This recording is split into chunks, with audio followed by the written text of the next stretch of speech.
C'est bon?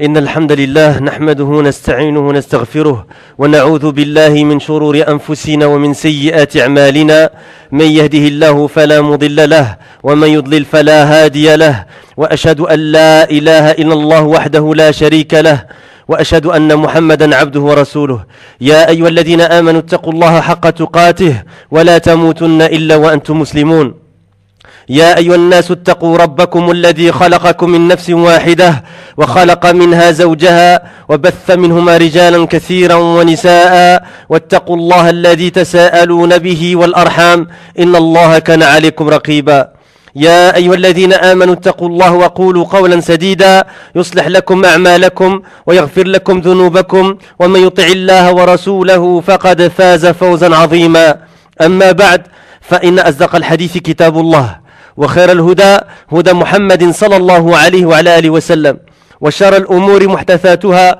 وكل محدثة بدعة وكل بدعة ضلالة وكل ضلالة في النار. أما بعد, on va déjà traduire cette khutbat al-hajj que le prophète sallallahu alayhi wa sallam faisait dans la plupart de ses sermons, où il disait alayhi salatu wa sallam, toute la louange à Allah, nous le louons et demandons son aide et nous cherchons refuge en lui contre nos propres maux et contre nos mauvaises actions. Celui qu'Allah guide, personne ne peut l'égarer. Et celui qu'Allah égare, personne ne peut le guider. J'atteste qu'il n'y a de divinité adorée avec vérité qu'Allah, lui seul, et c'est ça la traduction correcte de la ilaha illallah.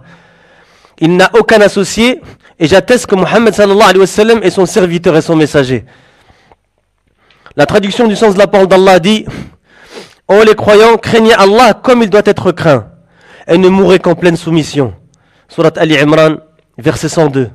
La traduction du sens de la parole d'Allah dit: ô homme, avec un grand H, craignez votre Seigneur qui vous a créé d'un seul être et a créé de celui-ci son épouse et qui de ces deux-là a fait répandre sur la terre beaucoup d'hommes et de femmes. Craignez Allah au nom duquel vous vous implorez les uns les autres et craignez Allah de rompre les liens du sang. Certes, Allah vous observe parfaitement. Surat An-Nisa, verset 1. La traduction du sens de la parole d'Allah dit: ô vous qui croyez, craignez Allah et parlez avec droiture, afin qu'il améliore vos actions et vous pardonne vos péchés. Quiconque obéit à Allah et à son messager obtient certes une grande réussite. Surat Al-Ahzab, versets 71-72. Ensuite, la meilleure parole est la parole d'Allah subhanahu wa ta'ala, et la meilleure guidance est la guidance de Muhammad sallallahu alayhi wa sallam. Les pires choses sont celles qui sont inventées dans la religion. Et toutes les choses inventées dans la religion sont des innovations, ce qu'on appelle bid'a en arabe.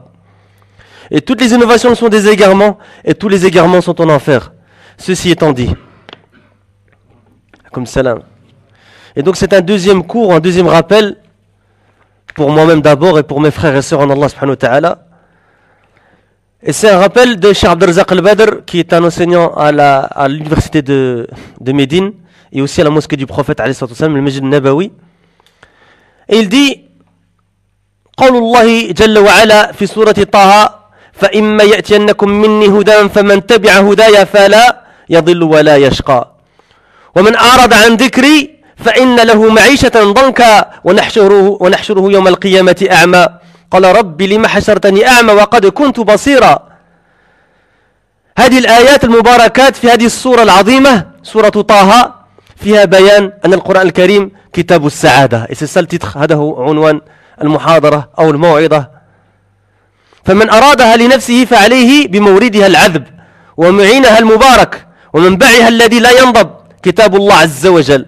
كما أن هذا المعنى قرر في هذا الموضع من سورة طه، فإن السورة صدرت به، حيث بدأ الله عز وجل هذه السورة الكريمة بقوله: طه ما أنزلنا عليك القرآن لتشقى، أي إنما أنزلناه عليك لتسعد، فهو كتاب سعادة، فمن كان من أهل القرآن فهو من أهل السعادة، ومن أعرض عن القرآن كان من أهل الشقاء والعياذ بالله. Le cheikh commence avec un verset du Coran dont la traduction du sens est: puis si jamais un guide vous vient de ma part, quiconque suit mon guide ne s'égarera ni ne sera malheureux, et quiconque se détourne de mon rappel mènera certes une vie pleine de gêne, et le jour de la résurrection nous l'amènerons aveugle au rassemblement. Il dira: ô mon Seigneur, pourquoi m'as-tu amené aveugle alors qu'auparavant je voyais? Et c'est la traduction du sens des versets Surat Taha, versets 123 à 125. Le cheikh il continue en disant, il y a dans ces versets bénis de cette sublime sourate, quelle sourate, sourate Taha, la mise en évidence que le noble Coran est le livre du bonheur. Et c'est le titre du cours, le Coran est la source du bonheur. Le Coran est le livre du bonheur. Celui donc qui le bonheur, qui veut le bonheur, celui qui le veut se doit de le prendre de sa source délicieuse et bénie, qui ne se tarit pas, le livre d'Allah, le Très-Haut. Comme ce sens a été établi à cet endroit de Surat Taha, de même cette sourate débute par cela. Car Allah le Très-Haut a commencé cette noble sourate par sa parole, dont la traduction du sens est Taha, nous n'avons point fait descendre sur toi le Coran pour que tu sois malheureux. Et on va voir que ça c'est une réfutation de certaines personnes qui ont dit quelque chose sur le prophète alayhi salatu wassalam. Et ça c'est les premiers versets, donc versets 1 et 2 de Surat Taha. Et le cheikh il explique ces versets en disant, nous l'avons fait descendre sur toi que pour que tu sois heureux. C'est donc le livre du bonheur. Celui qui fait partie des gens du Coran fait partie des gens du bonheur. Et celui qui se détourne du Coran fait partie des gens du malheur. Wal'iyadu billah. Puis le cheikh il continue en disant, وقد ذكر في بعض كتب التفسير أن المشركين قالوا إن هذا القرآن أنزل على محمد صلى الله عليه وسلم ليشقى به هو وأصحابه ليكون سببا في شقائهم وبؤسهم وتعاستهم فأنزل الله عز وجل قوله طه